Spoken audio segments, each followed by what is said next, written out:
안녕하세요. 얼마 전 역대급 파혼을 눈앞에서 직관한 40대 유부녀입니다. 저희 시댁의 망나니, 저희 시댁의 미운 오리 새끼, 어떤 수식어도 어울리는 바로 제 시누이 얘기인데요. 저희 남편이 걔는 망신 좀 당해봐야 한다고, 정신 좀 차리게 어디에다 소문 좀 내보라고 난리라, 이렇게 사연을 보내게 되었습니다. 저희 시누에게 무슨 일이 일어났는지 지금 공개하도록 하겠습니다. 우선 제 시누이는 저희 시댁의 귀한 막둥이 딸이었습니다. 남편과 나이 차이가 무려 7살이나 났죠. 게다가 평범했던 남편에 비해 얼굴도 예쁘장하고 애교도 많고 무엇보다 공부를 무척이나 잘했다고 합니다. 그러니 시부모님께서 얼마나 시누이를 예뻐하셨겠어요. 남편 또한 자신보다 많이 어렸던 시누이를 많이 귀여워했다고 말했죠. 그렇게 시누이는 약대를 졸업했고 국가고시 합격 후 대형 약국에서 폐의 약사로 취업을 했다고 합니다. 그 무렵 남편과 저는 결혼을 했고 둘 다 아이를 좋아해 빨리 아이를 가지고 싶어 시댁과 합가를 했어요. 아이를 낳아도 맞벌이를 할 생각이라 시부모님께 도움을 받고 싶었거든요. 물론 생각처럼 되진 않았습니다. 병원에서는 저와 남편 둘 다 아무런 이상이 없다고 했지만 왜인지 아이가 잘 생기지 않았거든요. 그렇게 꽤 오랜 시간 시댁에서는 시부모님과 저희 부부 그리고 시누이 이렇게 5가족이 함께 살았어요. 불편한 점은 별로 없었고요. 저희 시부모님 참 좋은 분들이셨거든요.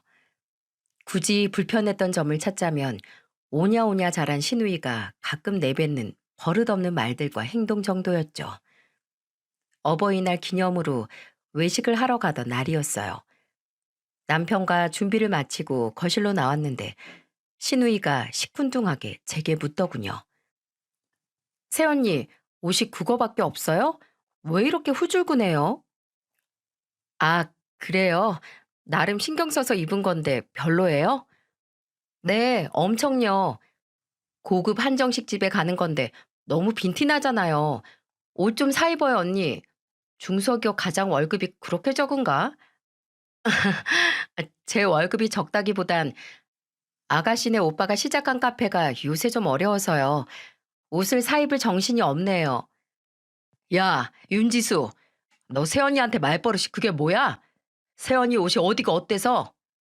내가 뭐 틀린 말 했나? 오빠 네가 돈 잘 못 버니까 괜히 나한테 트집이야. 야, 윤지수. 아, 왜? 뭐? 에휴, 됐다, 됐어. 말을 말자. 말 본새 보이시죠? 당시 회사를 그만두고 남편이 차린 카페가 잘 되지 않았거든요. 뻔히 알면서 하는 말인지 정말 모르고 하는 말인지 모르겠지만 아무튼 보통 사람 면전에 대고 월급이 짜냐느니 빈티가 난다느니 하는 말을 내뱉진 않잖아요. 신우가 저럴 때마다 남편과 시부모님은 시누이를 혼냈지만 시누이는 한마디도 지지 않고 대들었죠. 결국 남편과 시부모님은 그런 시누이에게 마지못해 져주곤 했고요. 처음엔 저렇게 생각 없이 툭툭 내뱉은 시누이의 말투에 상처를 많이 받았습니다. 그런데 사람이라는 게 환경에 적응하며 살아가는 동물이라고 저도 어느덧 그런 시댁의 분위기에 익숙해지더군요. 그냥 시누이가 무슨 말을 하든 한 귀로 듣고 한 귀로 흘려버리는 능력이 생기더라고요. 시간이 흘러 그런 시누이가 결혼한 지 2년이 채 되지 않아 남편에게 쫓겨나 저희 집에 엉엉 울며 찾아왔을 때 저는 사실 속으로 별로 놀랍지도 않은 일이라고 생각했습니다. 엄마, 아빠, 정서방이 나 집에서 쫓아냈어. 나랑 이혼하겠대. 시누이는 현관에 들어서자마자 어린애처럼 울며 불며 하소연을 하더군요. 저와 마찬가지로 시부모님과 남편 또한 크게 놀란 표정은 아니었습니다. 2년도 안 되는 짧은 시간 동안 시누이가 남편과 싸웠다며 시댁에 찾아와 울고불고 했던 일은 일상 다반사였거든요. 물론 자초지종을 들어보면 주로 시누이가 생각 없이 뱉은 말들이나 술버릇들이 주된 원인이었어요. 신우이의 버릇없는 언행들은 술을 마시면 더욱 심해졌거든요. 주사가 고약한 편인데 허구한 날 술을 그렇게 마셔대니 신우이와 심해부의 집엔 바람잘 날이 없었던 거죠. 이혼이라는 말에 화들짝 놀란 시어머니와 다르게 소파에서 TV를 보고 계시던 시아버지는 시큰둥하게 채널을 돌리며 말씀하시더군요. 뭐? 아니, 너 이번에 정서방한테 또 무슨 소리를 한 거야? 술 먹고 물건이라도 부순 거야? 뭘 어쨌길래 이혼 소리까지 나와? 제가 그럴 만한 잘못을 했겠지. 지수 너 언젠간 정서방한테 쫓겨날 줄 알았다. 엄마 아빠 왜 나한테만 그래? 그 사람도 나한테 욕했단 말이야. 그럼 내가 가만히 있어? 아빠가 가서 혼 좀 내줘. 얼른. 네가 욕먹을 짓을 했겠지. 내가 나서서 너네 중재해 주는 것도 한두 번이지. 이젠 내가 정서방한테 전화하기도 미안하다. 아빠, 씨, 오빠, 그럼 오빠가 그 사람한테 가서 말 좀 해봐. 나 쫓겨났다니까? 나랑 이혼한다고 했다고.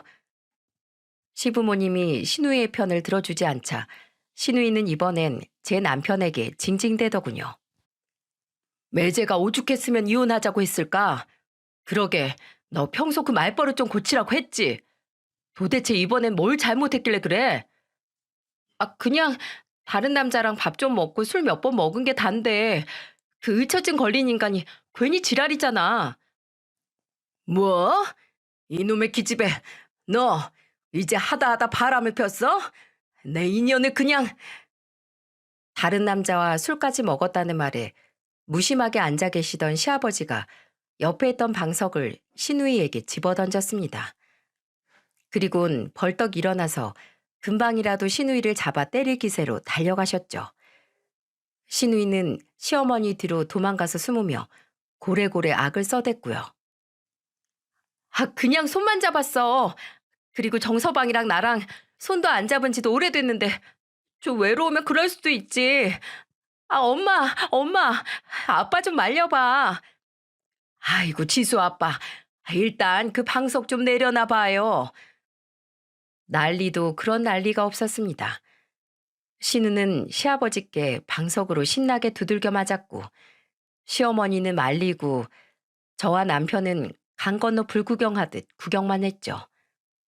그렇게 신우이는 결혼한 지 2년 만에 이혼을 당하고 다시 시댁으로 들어왔습니다. 처음에는 이혼의 아픔과 상처로 인해 많이 힘들어했습니다. 하지만 한 달 정도 지나니 언제 그랬냐는 듯 쇼핑을 즐기며 여행을 다니며 자기만의 즐거움을 찾는 게 아니겠어요?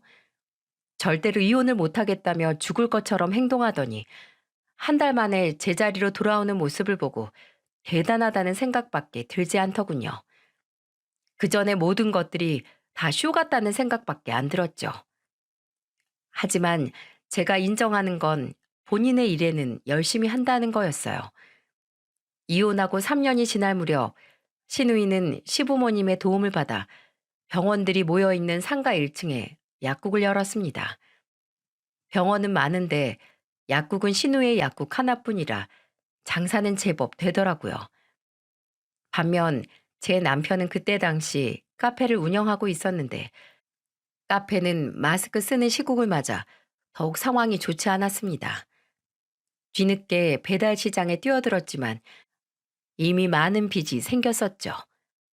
그렇게 남편의 카페는 결국 문을 닫았고 마흔 중반의 늦은 나이라 재취업도 어려웠던 남편은 한 푼이라도 발로 뛰며 돈을 벌어보려고 결국 배달기사로 일을 하게 되었습니다.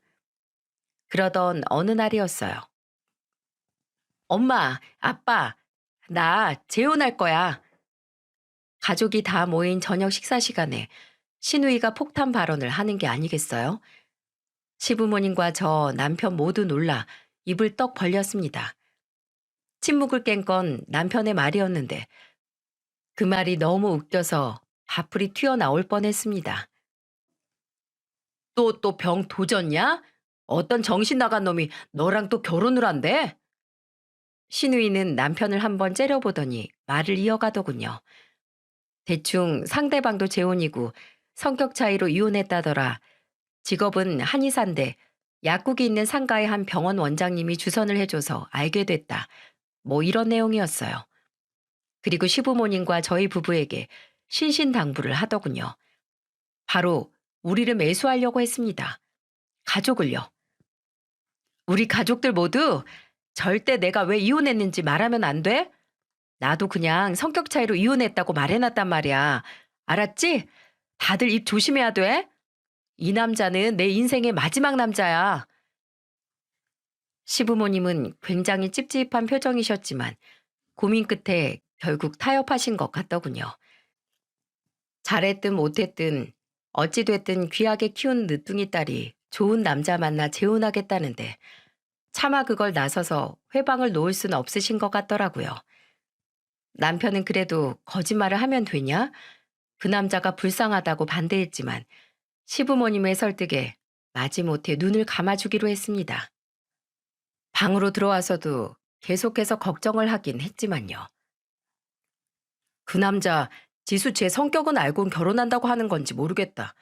속사정을 알면 많이 후회할 텐데 말이야. 그래도 그 남자도 재혼이라는데 신중하게 결정한 거겠지. 결혼에 한 번 실패했는데 설마 재혼할 사람 성격도 제대로 모르고 다시 결혼하겠어? 당신 동생 그래도 능력은 출중하잖아. 에이, 나도 모르겠다. 제발 이번엔 사고 안 치고 잘 살았으면 좋겠네. 어머님 아버님 걱정 끼쳐드리지 않게 말이야. 저 또한 남편의 걱정을 덜어주려 저렇게 말은 했지만 이렇게 신우의 실체를 숨겨야 되는 건지 염려되기 마찬가지였습니다. 그리고 드디어 상견례 날이 돌아왔죠. 안녕하세요. 지수 애비 되는 사람입니다. 반갑습니다. 사돈, 사돈이라고 불러도 되지요? 양가 아버님들이 먼저 반갑게 인사를 하시군 뒤이어 어머님들도 서로 인사하며 말씀을 나누시더군요. 신우의 시부모님이 될 분들의 인상이 참 좋더라고요. 의사 집안이라더니 아버님께선 점잖으면서도 호탕한 성격이신 것 같았습니다. 시어머니 될 분도 차분하고 우아하셨고요. 그리고 제일 중요한 신우이의 재혼 상대인 남자도 호남형이었고 성격 또한 반듯해 보였어요. 저는 저도 모르게 속으로 생각했죠. 저런 집안에서 어쩌다 우리 신우이를. 신우이가 남자 집안에 얼마나 내숭을 떨고 가식을 떨었는지 모르겠지만 사돈 어른이 되실 분들은 신우이를 무척 예뻐하시는 것 같았어요. 양가 아버님들이 서로 약주를 나누시는 동안 어머님들은 서로의 자식들에 대한 칭찬을 아끼지 않으셨죠. 신우이는 그 앞에서 수줍은 듯이 내숭을 떨고 있었고요. 이렇게 똑똑하고 예쁜 따님을 두셔서 참으로 좋으시겠어요, 사부인. 아유, 그렇게 말씀해 주시니 감사합니다. 사돈이야말로 아드님을 저렇게 훤칠하게 키우셨으니 걱정이 없으시겠어요. 상현군이 참 바르게 자랐더군요. 지수에 비하면 우리 상현이가 한참 부족하죠. 어쩜 이렇게 따님을 똑부러지고 예의 바르게 키우셨어요? 그렇게 저희 가족에게만 긴장감 넘치던 상견례가 끝났고 신우이는 남자와 남자 부모님들과 함께 그 댁으로 가서 다과를 하고 오겠다며 그들과 함께 차를 타고 돌아갔습니다. 시부모님은 진이 다 빠지셨는지 집으로 돌아오자마자 두 분 다 소파에 털썩 주저앉으셨어요. 저와 남편 또한 옆자리에 함께 널브러졌죠. 사돈 되실 분들이 참 좋으시네. 그러게요. 우리 지수가 이번 결혼 생활은 좀 잘해야 될 텐데 걱정이에요. 엄마, 지수개 손으로 입 가리고 호호 하는 거 보셨어요? 예, 너 괜한 말 마라. 지수도 한번 그렇게 이혼해 봤으니 이젠 정신 차렸겠지. 말이 씨가 된다고 괜히 네 여동생 앞날에 초칠말 하지 마라. 종호 제 말이 틀린 것도 아니구만 뭐. 이번엔 제발 무사히 결혼해서 또 집에 울며 불며 찾아오는 일만 없게. 당신 나가는 교회에 가서 기도라도 해요. 저도 같이 어머님이랑 나가서 기도할게요, 아버님. 무슨 시트콤에서 나오는 집안 같죠? 하지만 저희 가족은 정말 진심으로 한 말들이었어요. 저도 시누이가 예쁜 건 아니었지만 그래도 가족이잖아요. 이번엔 어머니 말씀대로 정말 시누이가 정신을 차렸기를, 그리고 앞으로의 결혼 생활을 무탈하게 해내기를 저도 진심으로 바랐습니다. 그래서 제발 이 집으로 다시 돌아오지 않기를 바라기도 했고요. 다행히 시누이는 재혼할 남자와 무척 사이좋게 지내는 듯 했고, 그렇게 아무런 문제 없이 그들은 결혼식을 치렀습니다. 양쪽 모두 재혼인지라 가까운 친인척과 지인들만 불러 조촐한 결혼식을 올렸죠. 사실 원래는 그마저도 하지 않고 친지들을 불러 식사를 대접하는 것으로 대신하려고 했었는데, 시누이가 자기는 죽어도 웨딩드레스를 또 입어야겠다며 결사반대를 해서 진행한 거였어요. 결혼식이 끝난 당일 시누이와 이제 시매부가 된 그 남자, 그리고 저희 가족은 모두 저희 집에 모였습니다. 시매부의 한의원 진료 일정을 제때 맞추지 못해 신혼여행은 당분간 뒤로 미루기로 했었거든요. 저희 집에서 결혼식 당일은 하루 자고 다음날 시누이의 새 시댁에 인사를 간다고 해 저희 집에서 먼저 술잔치가 벌어진 거죠. 김서방, 우리 가족이 되어주어 고맙네. 아닙니다, 장인어른. 이렇게 예쁜 따님을 제게 보내주셔서 제가 더 감사드립니다. 감사하긴, 자네와 지수 둘만 무탈하고 행복하게 살아주면 우린 더 바랄 게 없어. 부디 싸우지 말고 싸워도 서로 이해해주며 살게. 우리 지수 잘 부탁하네. 시아버지와 시매부 그리고 남편은 서로 술을 주거니 받거니 하며 화기애애하게 대화를 나눴고, 저와 시어머니 또한 분주하게 주방을 드나들며 음식을 날랐죠. 그렇게 분위기는 무르익었고 사온 술들도 점점 바닥을 보였습니다. 조금의 불안 요소가 있었다면 신우이였죠. 결혼식이 끝나서 긴장이 풀린 건지, 그동안 참아왔던 술을 오랜만에 마셔서 그런 건지 얼굴이 시뻘개진 채 얼큰하게 취했더군요. 시누이의 술버릇을 아는지라 저는 시누이가 시매부 앞에서 실수를 할까 염려되어 여자끼리 잠깐 수다나 떨자며 찬물을 가지고 시누이를 저희 방으로 불렀습니다. 시누이는 위태롭게 휘청대며 제 뒤를 따라오더군요. 그렇게 방문을 닫자마자 저를 바라보는 시누이의 눈빛은 돌연 사납게 변했습니다. 어쩜 저렇게 사람이 180도 돌변하는지 참으로 사람이 무섭다고 느껴질 정도였죠. 그리고 신우의 입에서 나온 말들은 정말이지 제 가슴을 후벼 팠습니다. 그동안 그래도 신우이의 가시돋친 말들엔 내성이 생겼다고 생각했는데 이번엔 달랐어요. 그만큼 신우이가 한 말들은 정말 제가 여태 살면서 들어본 말들 중 가장 못된 말이었거든요. 새언니, 아까 축의금 셀 때 봤어요. 꼴랑 20만 원 하셨더라고요. 진짜 시댁에 말하기도 창피해서 그걸 누구 코에 붙여요? 그지같이. 저희 부부요. 남편 카페가 망하고 열심히 산다고 살았지만 그래도 빚이 한두 푼이 아니었던지라 당시에 자금 사정이 여전히 힘들었거든요. 그래도 시누이 처음 결혼할 때 500만 원이나 해준 터라 이번엔 우리 사정을 이해해주겠지 했습니다. 그런데도 저렇게 얘기를 하다니요. 저는 발끈해서 시누이에게 화를 냈습니다. 아니 아가씨 처음 결혼할 때 우리가 500 해준 건 기억 못해요? 지금 우리 사정이 어려워서 그때만큼은 못 해줬지만 그래도 어떻게 말을 그렇게 해요? 거지 같다뇨. 해도 될 말이 있고 안 될 말이 있죠. 그동안은 그래도 봐줄만 해서 참고 넘겼는데 이번엔 안 되겠네요. 얼른 사과 못해요? 그러자 신우이의 언성 또한 높아지더군요. 술에 취해 충혈된 눈을 어찌나 부라리던지 마치 눈이 튀어나올 것 같았습니다. 아, 가뜩이나 집안도 기울어서 내가 지고 들어가는데 쪽팔리게 20만 원이 뭐예요? 그깟 푼돈 다시 가지고 가서 새언니 국밥이나 쳐드세요. 새언니 국밥에 소주 처먹는 거 좋아하잖아요. 가성비 좋다고. 그놈의 궁상. 돈을 못 벌면 마음 씀씀이라도 크게 쓰던가. 저는 신우이의 황당한 발언에 폭발하고 말았어요. 예, 아나, 이게 꼬박꼬박 아가씨 아가씨 불러주니까 이제 하늘 무서운지 모르고 기어오르네. 나이도 어린 게 지금 어디서 배운 개뼈딱이야? 혼 좀 나고 싶어? 뭐? 이게? 지금 이게라고 했어요? 그래, 족보 꼬여보자. 계급장 뛰고 한판 붙어보잔 말이야.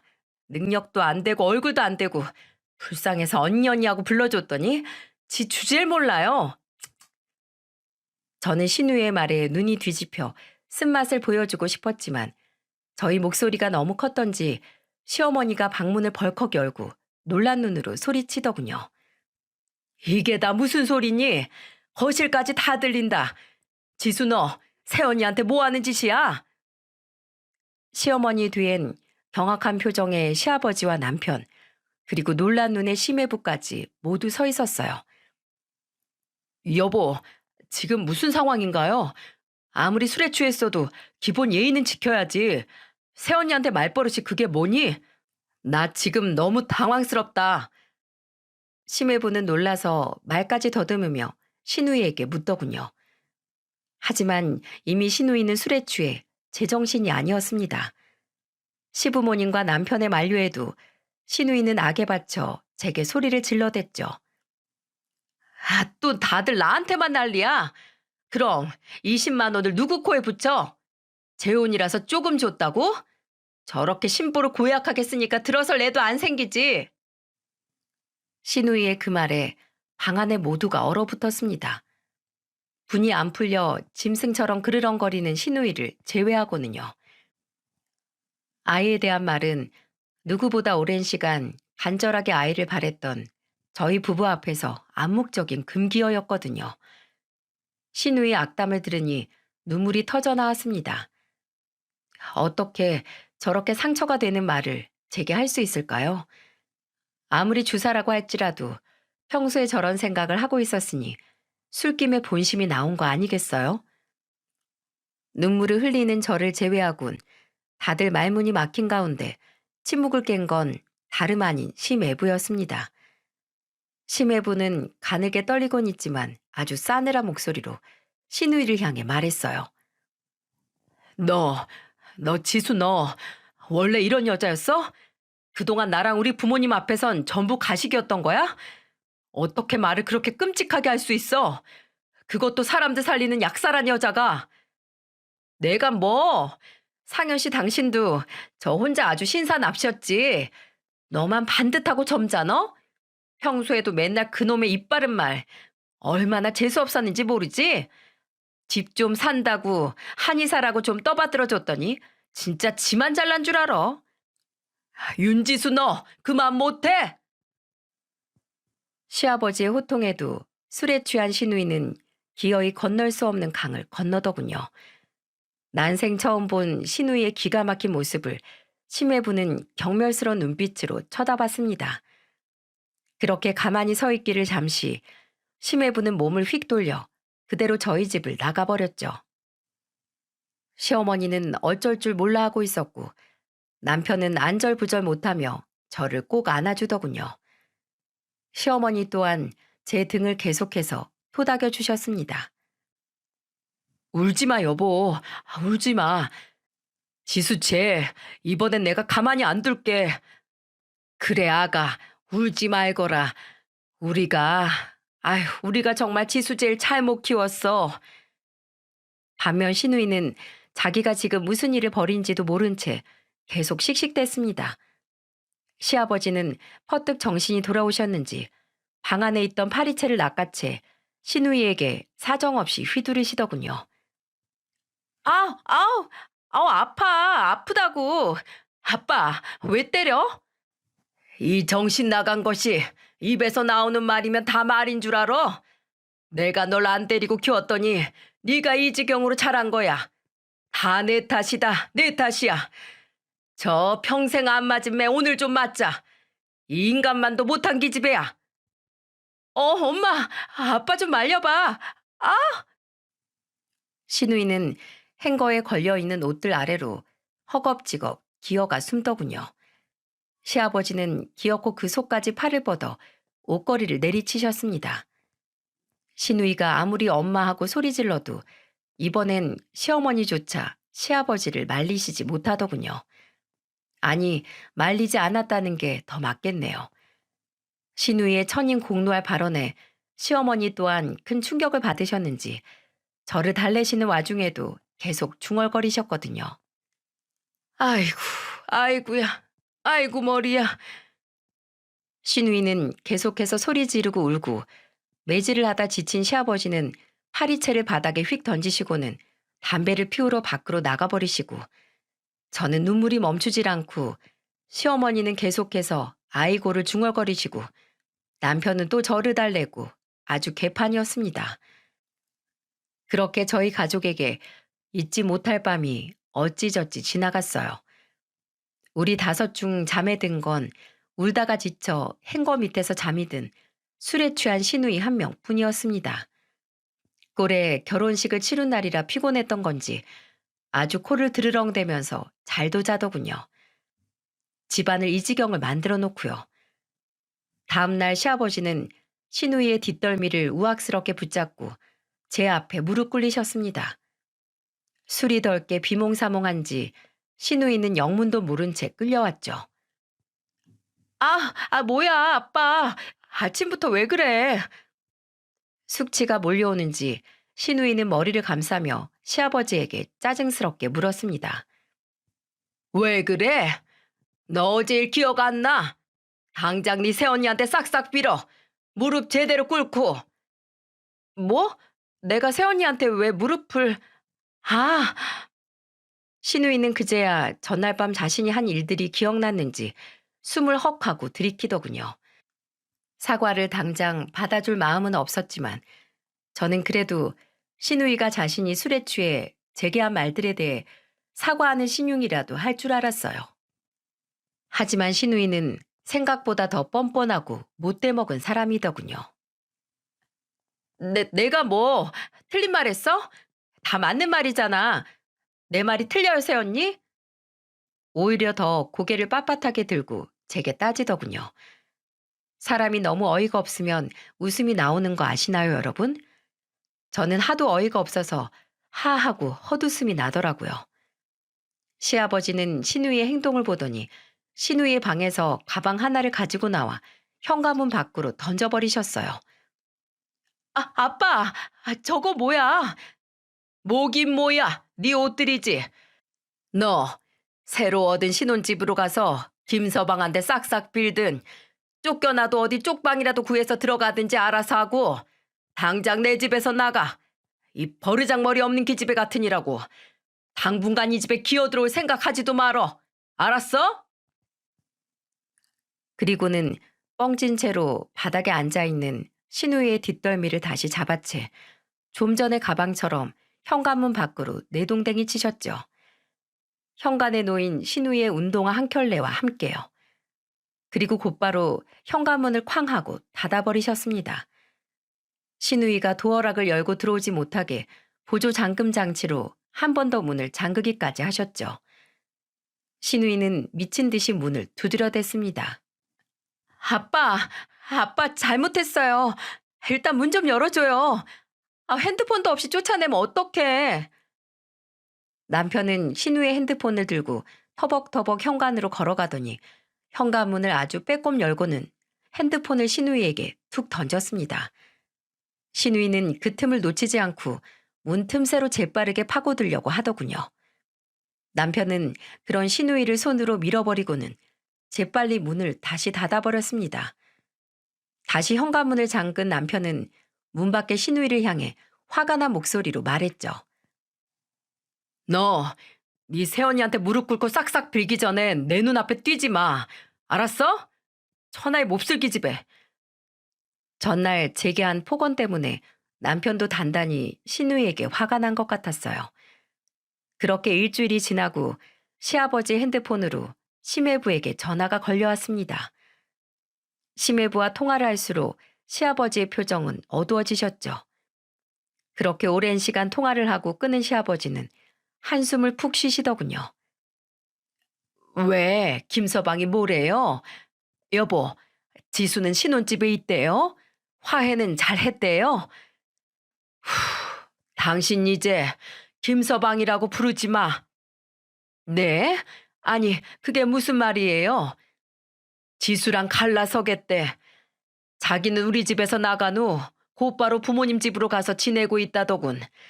지금 지수가 신혼집에 혼자 가 있대. 어차피 혼인신고도 안 했고 집도 자기 집이니까 지수 집만 빼서 나가면 된다고. 지수를 빨리 데려가라네. 제 발로 나가든 우리가 데리고 가든 나가지 않으면 주거 침입죄로 신고하겠다고. 그리고 사기 결혼이라고. 모든 거 다 속고 결혼했다면서 말이야. 네? 사기 결혼이요? 시아버지는 망연자실한 표정으로 심해부가, 아니, 잠시 심해부였던 그 남자가 한 말들을 전하셨어요. 그 남자가 시아버지에게 한 말들은 가히 기함을 토할 내용들이었죠. 그 남자도 알고 보니 참 냉정하고 무서운 사람이더군요. 일주일 전 신우이의 본 모습을 보고 뭔가 잘못됐다고 생각했는지 글쎄 그 짧은 사이에 사람을 써서 신우이의 뒷조사를 철저히 했던 게 아니겠어요? 우선 신우이의 전 이혼 사유가 성격 차이가 아닌 신우이의 바람이었다는 게 그 남자가 사기 결혼이라고 주장하는 이유였습니다. 그리고 바람으로 이혼당한 이 신우이가 정신을 못 차리고 그 시매부를 만나는 와중에도 이 남자 저 남자 만나며 결혼하기 전 양다리를 걸쳤더라고요. 그러다 남자 만나는 것도 질렸는지 마지막으로 시매부를 그 중에서 선택해서 결혼을 했던 거였습니다. 여러분, 이게 말이 되나요? 같은 가족의 일원이지만 같은 여자로서 창피하고 내가 다 도망가고 싶은 순간이었어요. 신우이는 처음엔 발뺌을 하다가 남자가 조사한 증거를 들이미니까 그제야 잠깐 만나서 즐기기만 했다며 실토를 했다고 하더군요. 그것도 이전처럼 그냥 술만 몇 번 마셨을 뿐 바람은 절대 아니라고 우겼답니다. 아이고, 이 화상을 어쩌면 좋을지. 게다가 술만 먹으면 개가 되는 주사도 두 눈으로 목격을 했고 자신은 인성이 덜 된 사람과는 정이 떨어져서 절대 못 산다고 했답니다. 게다가 시아버지에게 전화하기 전 그 남자는 이미 신우이와 통화하며 한바탕 한 모양이더군요. 내가 자식을 잘못 키웠어, 내가. 지수 걔가 어쩌다가 그렇게 못되게 자랐노. 아휴, 내가 죄인이지. 자식 잘못 키운 내가. 어머님, 그러지 마세요. 저는 자신의 가슴을 내리치는 시어머니의 손을 감싸쥐고 꼭 안아드렸습니다. 저와 남편에겐 정말 좋은 분들인데 어쩌다 저런 망나니 같은 시누이가 그 사이에서 나온 걸까요? 정말 알다가도 모를 일이었습니다. 그렇게 시아버지는 시누이의 신혼집으로 가서 시누이를 도로 끌고 오셨습니다. 시누이는 그 집에서도 안 나온다고 발악을 했던 것 같더군요. 잔뜩 심통난 표정으로 자신의 짐을 싸들고 집에 들어오더군요. 그리고 저를 보자마자 눈을 뒤집어 까고 달려들었습니다. 야, 이게 다 너 때문이잖아. 처음부터 거지같이 푼돈만 축의금으로 안 넣었어도, 아니, 일주일 전에 네가 내 화만 더 안 돋웠어도 이 지경까지는 안 됐다고. 이게 다 너 때문이야. 오늘 아주 너 죽고 나 죽자. 신우이가 제 머리채를 휘어잡으려던 찰나였어요. 정말 깜짝 놀랄 일이 벌어졌습니다. 저와 시어머니, 시아버지 세 사람의 입이 아주 떡 벌어졌죠. 신우이를 제지한 사람이 정말 생각지도 못한 사람이었거든요. 짝! 바로 맨날 입으로만 신우이를 구박할 뿐 그렇게 착하고 개미 한 마리 죽일 줄 몰랐던 제 남편이 신우이의 뺨을 후려친 거예요.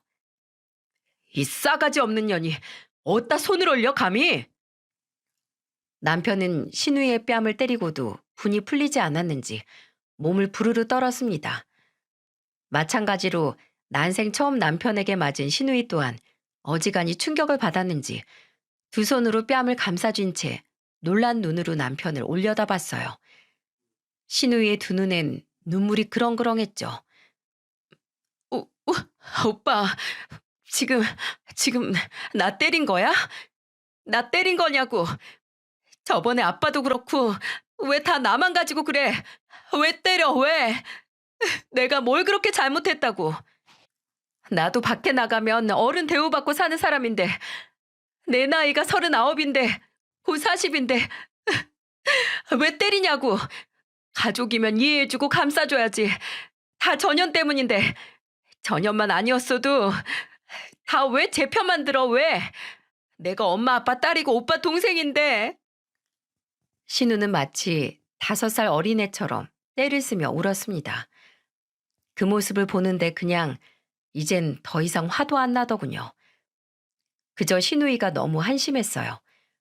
본인 말대로 39이나 먹었고 내년이면 40인데 어쩜 저렇게 어린애 같고 철이 없는지. 시부모님은 그런 신우이를 보며 한숨만 푹푹 쉬셨고 남편은 그런 신우이를 한심하게 쳐다봤습니다. 신우이는 그렇게 지치지도 않고 하루 반나절을 악을 쓰며 내리 울었어요. 다른 한편으론 정말 대단하다고 느꼈죠. 그렇게 신우이와 잠시 저의 심해부가 되었던 그 남자는 일주일 만에 갈라서게 됐습니다. 요즘 포털 사이트나 커뮤니티를 보면 결혼식 하자마자 신혼여행 갔다 싸워서 이혼하는 사람들, 결혼식 당일 이혼하는 사람들도 듣곤 했는데 내 주위에서 그것도 남편 여동생이라는 사람이 결혼 일주일 만에 이렇게 파토가 날진 몰랐네요. 이후 딸 자식을 잘못 키웠다고 자책하신 시부모님의 표정이 아직도 눈에 선하네요. 시아버지의 말씀이 참 잊혀지지가 않습니다. 쥐구멍에 전세라도 들어갈 수 있다면 내 1억이라도 낼 수 있을 것 같다. 그 말을 들은 저와 시어머니는 씁쓸하게 웃었습니다. 말씀이야 저렇게 하시지만 정말 그렇게 애지중지 키운 딸이, 그것도 딸 자신의 잘못으로 2번이나 결혼에 실패를 했으니 얼마나 마음이 아프셨을까요? 저희 시부모님 정말 참 좋은 분들이시거든요.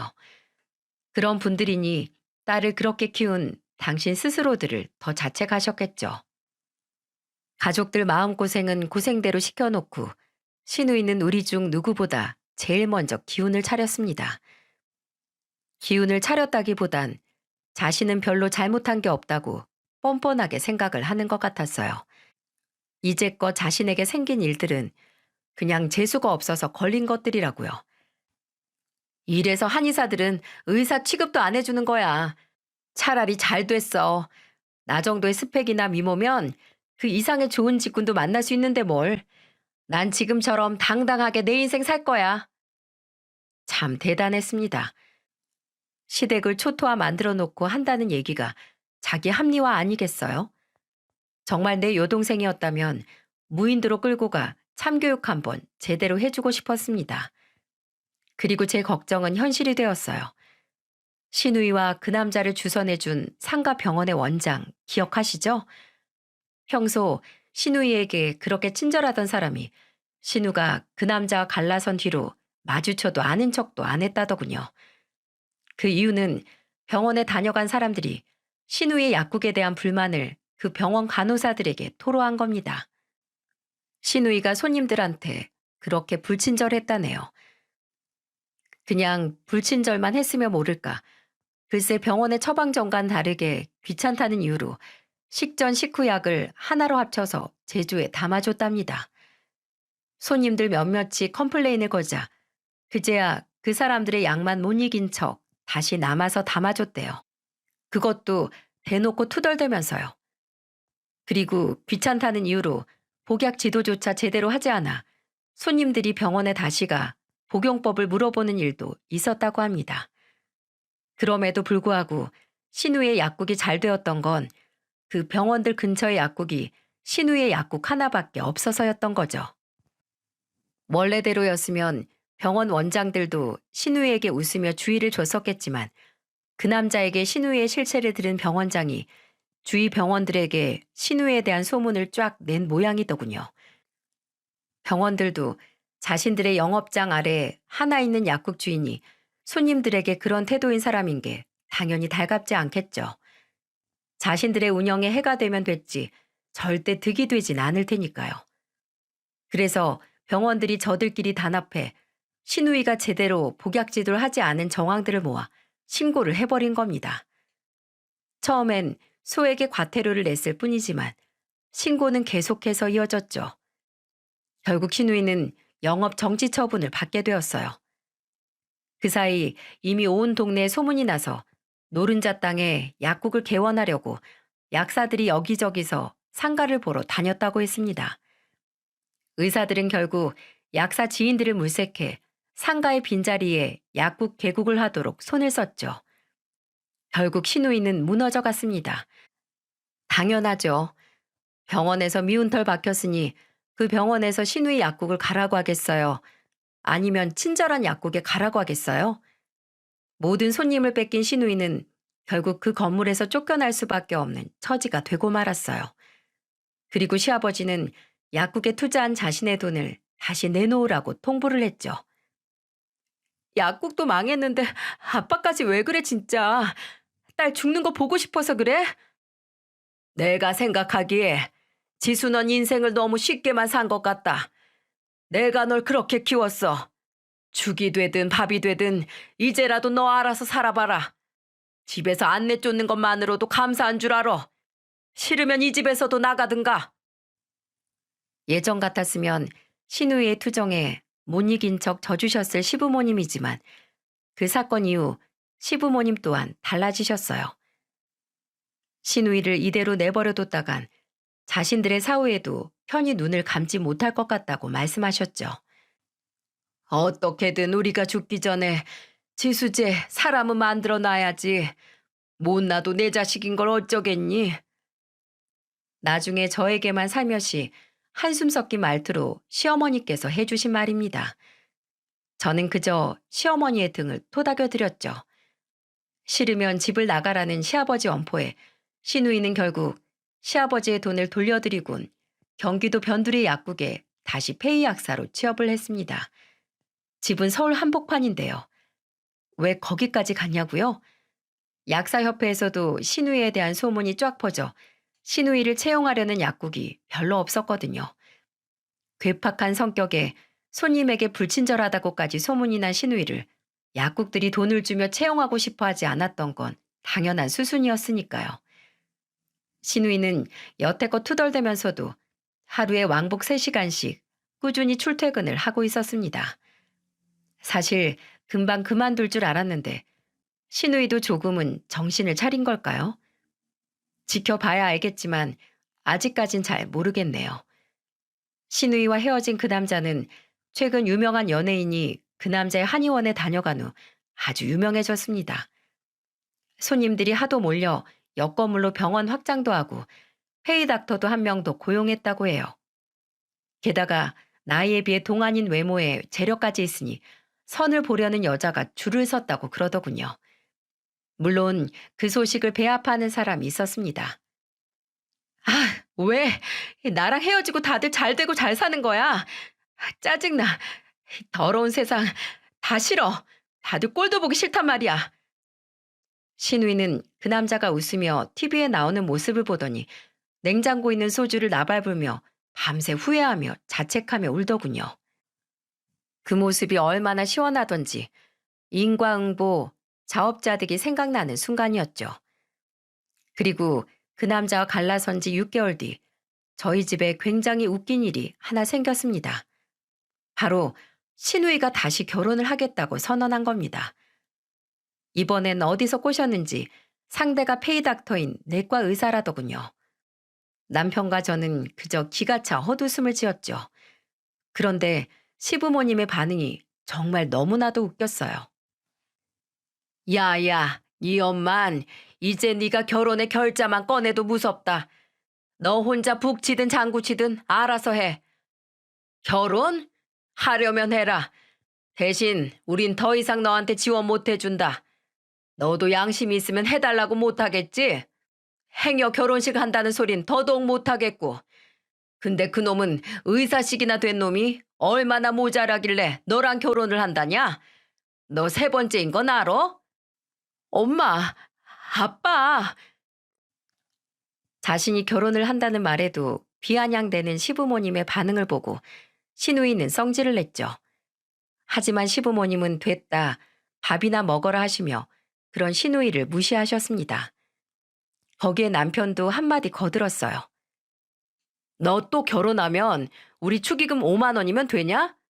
야, 야, 양심이 있으면 축의금 받지 말고 너 혼자 조용히 가서 하고 와라. 이제 네 들러리 서주는 것도 지겹다. 또 언제 바뀔지 모르는데 우리가 뭐하러 생고생하니? 에휴, 저것도 꼴의 동생이라고. 정말 웃음 참느라 혼났습니다. 저도 이번 상견례 땐 국밥 어떠냐고 시누이를 놀리고 싶었는데 시누이의 얼굴이 불그락 푸르락한 것이 한마디 더 붙였다간 식탁을 뒤집어 엎을 것 같아 애써 삼켰죠. 그리고 역시나가 역시나였습니다. 결혼한다고 했던 여자가 한 달도 안 돼서 헤어졌다고 하더군요. 그래서 같은 여자로서 한마디 했네요. 아가씨, 이제 정신 차리세요. 언제까지 남자 꽁무니만 줄줄 따라다닐 거예요? 남말은 새가 듣고 반말은 쥐가 듣는다고 했어요. 아가씨는 그놈의 주둥이가 문제라고요. 어딜 가서든 경솔하면 안 되고 말 언행을 조심조심 해야 되는데 아가씨는 막가파식으로 말을 짓거리잖아요. 제발 정신 좀 차려요. 그 나이 먹도록 가족들 속썩이고 어리광 부리고 술주정까지 하고 언제까지 그렇게 살 거예요? 정말 내 동생이었으면 그 주둥아리 확 꿰매버렸을 거예요. 알겠어요? 새언니, 언니까지 왜 이래요? 새언니까지 그러면 저 더 이상 살 의미가 없어요. 그냥 동생처럼 이쁘게 봐주면 안 돼요? 그럼 진짜 동생처럼 행동해 줄까요? 알았어요. 앞으로 기대하세요. 전 이때부터 진짜 언니가 되어주기로 했답니다. 신우의 행동 하나하나 귀찮을 정도로 잔소리를 해대고 있어요. 아가씨, 아가씨가 먹은 밥그릇 직접 설거지하세요. 아가씨, 세탁기 좀 돌리고 청소기로 집안 청소 좀 해요. 아가씨, 일주일에 한 번만 술 먹으라고 했죠? 한 번만 더 어기면 회초리 듭니다. 아가씨, 부모님한테 말버릇이 그게 뭐예요? 이제부터 존댓말 좀 쓰세요. 요자를 붙이라고요. 안 붙이면 귀신처럼 따라다녀서 괴롭힐 거예요? 이렇게 저는 하나하나 신우이의 인성을 고치려고 노력 중이랍니다. 그 모습을 보는 시댁 식구들은 얼마나 재밌어 하는지 몰라요. 그래도 좋은 게 좋은 거라고 우리 시댁의 화합을 위해서는 저라도 이렇게 행동하기로 했으니 부디 신우이가 빨리 개과천선하길 바랄 뿐입니다. 마지막으로 저희 부부에게 드디어 기쁜 소식이 생겼습니다. 마지막이라고 생각하고 시도했던 시험관 시술에서 드디어 임신에 성공을 했거든요. 제 나이가 이제 41라 거의 포기하고 있었는데 테스트기에서 두 줄이 떴을 때 정말 남편과 끌어안고 얼마나 울었는지 모릅니다. 병원에선 아직 초기라 안심하긴 이르다고 했기에 저는 남편과 상의 끝에 회사를 그만두고 집에서 꼼짝도 않고 쉬고 있는 중입니다. 어렵게 찾아온 아이가 혹시라도 잘못될까 봐서요. 제가 고령의 산모이기도 하고 엄청 노산이라 안전기에 접어들기까지는 조심 또 조심해야 한다는 의사 선생님의 당부가 있었거든요. 그리고 남편 또한 좋은 직장에 취직을 해 열심히 회사 생활을 하고 있습니다.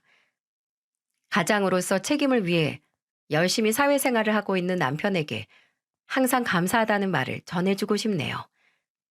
저도 옆에서 한 가정의 아내로서 자리 지키며 열심히 살도록 하겠습니다. 제 사연은 여기까지입니다. 지금껏 유튜브에서 남의 사연만 듣다 직접 제 사연을 써보니 생각보다 너무 어렵더군요. 그래서 일일이 신경 써주시고 공감하면서 들어주신 사연투브 작가님 감사하다는 말씀 전하고 싶네요. 그리고 이 방송을 시청하신 모든 분들 가정의 평화가 깃들길 바라며 좋은 세상이 올 때까지 행복하고 즐거운 일만 있으셨으면 좋겠습니다. 제 사연 들어주셔서 감사합니다.